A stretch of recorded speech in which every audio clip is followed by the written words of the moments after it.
Hi guys, just a couple of quick word problems to help you along with this assignment. First problem, Sarah is blowing up a spherical balloon for her birthday or for her brother's birthday party. One of the balloons has a radius of 3 inches. What is the exact volume of the balloon in terms of pi? So whenever you have word problems, go through the problem and pull out the important information. So first thing is we are talking about spherical balloons. Okay, so we know we're dealing with the sphere. It says that the radius of a balloon is 3 inches, and we're going to find the volume of a balloon in terms of pi. So the first thing I'm going to do is I'm going to write down my formula for volume of a sphere. So remember, a formula of volume of a sphere is 4/3 pi r cubed. All right, the second thing I'm going to do is plug in the information that I know. So I know that the radius of the balloon is 3 inches. So I'm going to plug that into my formula. 4/3 pi times 3 cubed. All right, now I can calculate my final answer, and it says to leave it in terms of pi. So I'm going to put this in the calculator. Now the only thing that I'm going to put in the calculator is 4/3 times 3 cubed. Okay, I'm not going to hit the pi key because I'm leaving my answer in terms of pi.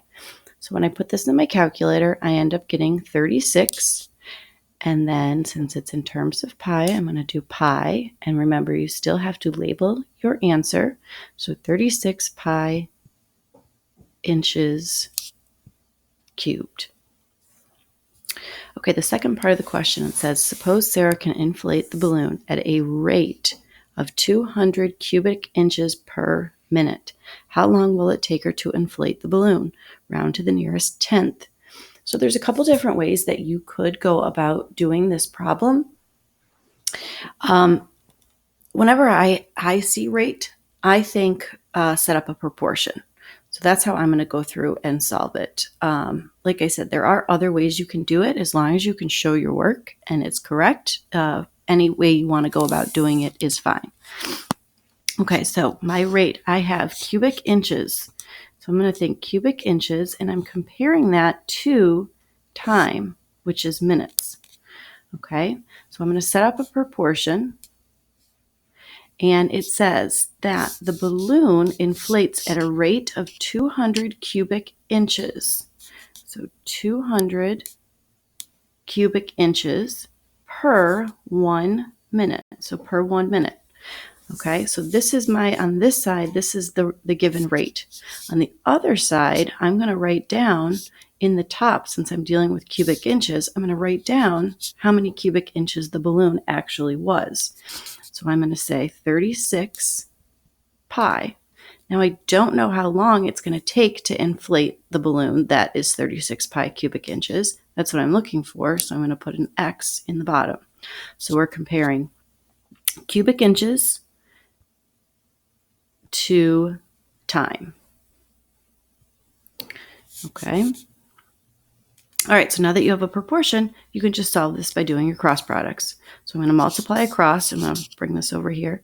So I have 36 pi equals, multiply across, 200x, and now get x by itself. I'm going to divide both sides by 200.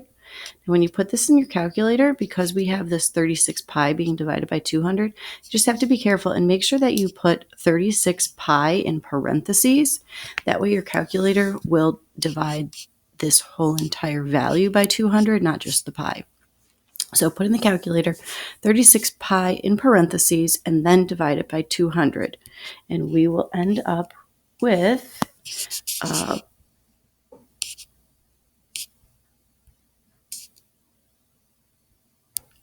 and it goes on for a little while. So it says round to the nearest tenth. So I can say that this x is approximately 0.6 minutes. Okay, so it will take approximately a 6/10 of a minute to blow up the balloon. Okay, let's look at the next one.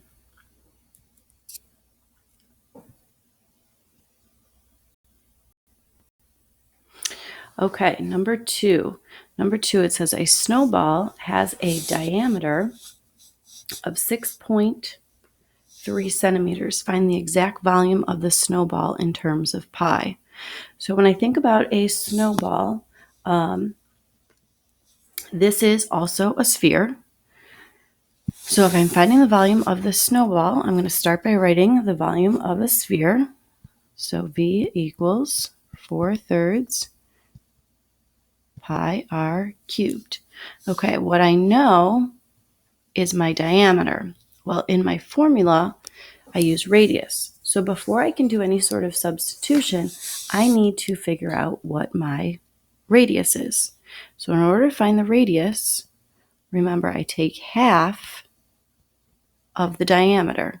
So when I take 6.3 and I divide it by 2, I get my radius of 3.15 centimeters.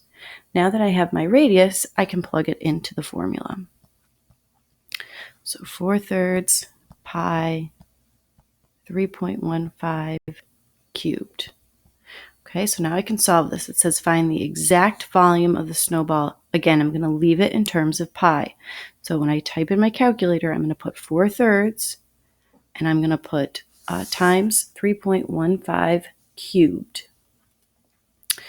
All right, do not hit the pi key because you're leaving it in terms of pi. So I end up with 41.6745 pi centimeters cubed.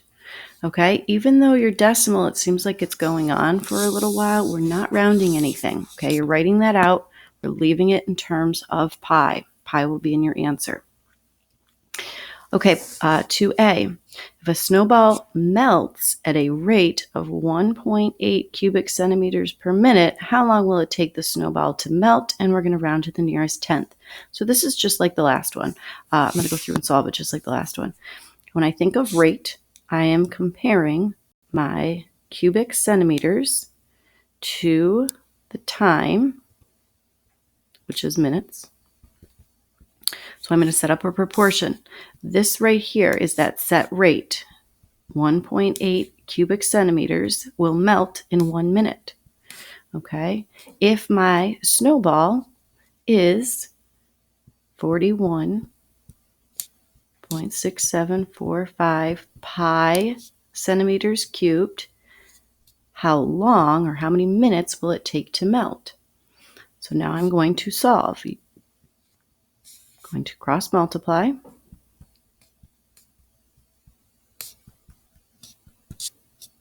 Multiply across. Divide both sides by 1.8. And the same thing as the last one. When you are dividing, make sure you put this top in parentheses when you put it in your calculator, and then divide by 1.8. And I end up with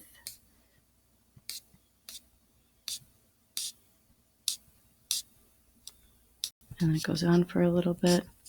And this says to round to the nearest tenth. So I'm going to say that x is, because I'm rounding, that's why I do that approximation, is approximately 72.7 minutes. Okay. All right, one more. All right, it says a cylinder has a diameter and a length of 1 times 10 to the 7th inches and 5.0 times 10 to the 5th inches, respectively.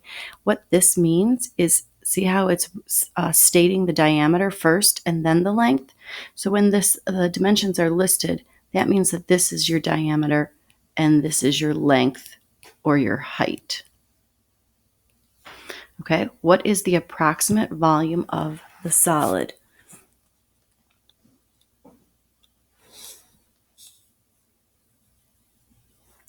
All right, so the first thing that I am going to do is, I know I'm dealing with a cylinder, so I'm going to draw a cylinder just so I have a diagram so I can see what I know.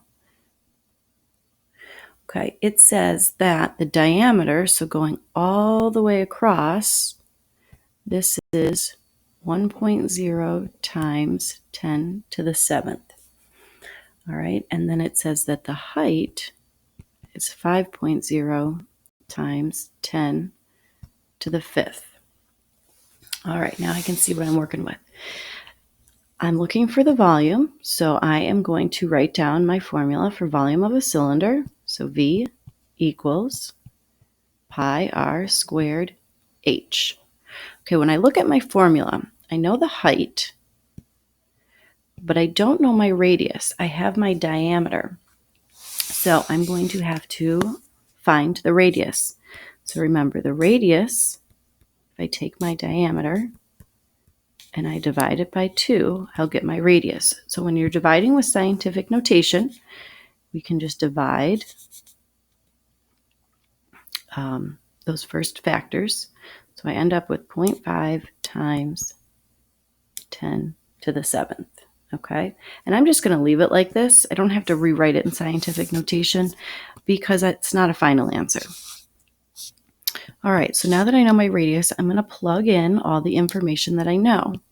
So pi times 0.5 times 10 to the 7th times squared times the height, which is 5 times 10 to the 5th.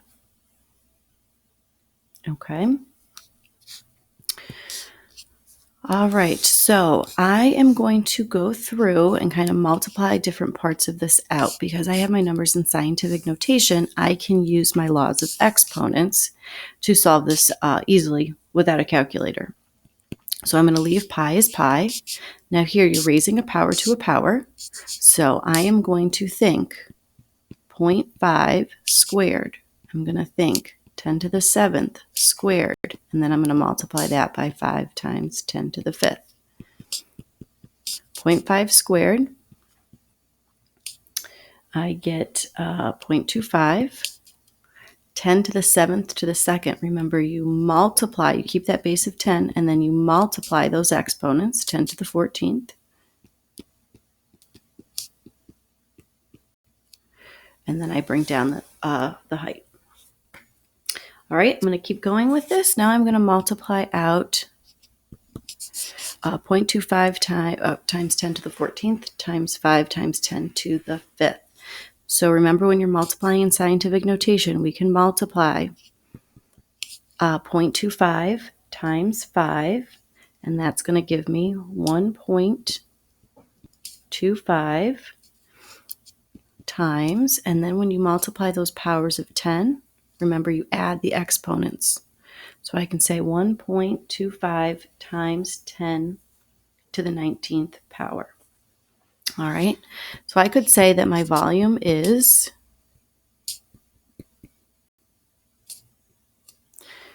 pi 1.25 times 10 to the 19th pi inches cubed. Now that's leaving it in terms of pi.